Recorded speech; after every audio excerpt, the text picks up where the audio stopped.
বসুন্ধরা, চলো না বসুন্ধরায় যাই।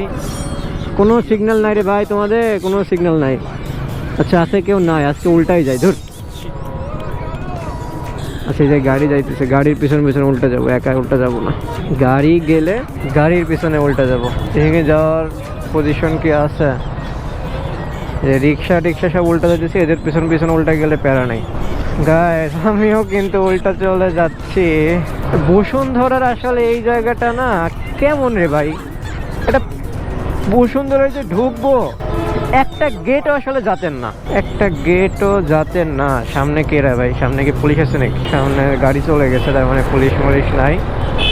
আমি এমনিই চলে যাই, যা জীবনে এত ভয় নিয়ে চললে কি হবে রে ভাই। এখন এইখানে কি পুলিশ থাকে এটা দেখতে হবে। সবাই যাইতেছে, তাহলে তুমিও যাও।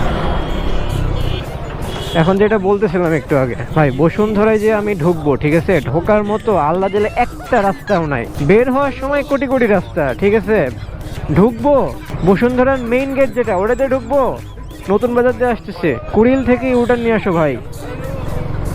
300 ফিট দিয়ে ঢুকবো, কুড়িল থেকে 300 ফিটের ইউটার্ন নিতে আপনার সেই মুল্লুক মনে হয় নারায়ণগঞ্জ চলে যাওয়া লাগে। অ্যাপোলো গেট দিয়ে ঢুকবো, এইখানে ইউটার্ন দিয়ে আপনার এমন একটা রাস্তা দিয়ে আসা লাগে, মানে দিন দুনিয়া আপনার অন্ধকার হয়ে যাবে। এত ভাঙাচোরা রাস্তার যে অবস্থা রাস্তার। বসুন্ধরা আবাসিক, সেই ভাই সেই বসুন্ধরা, চলো না বসুন্ধরায় যাই।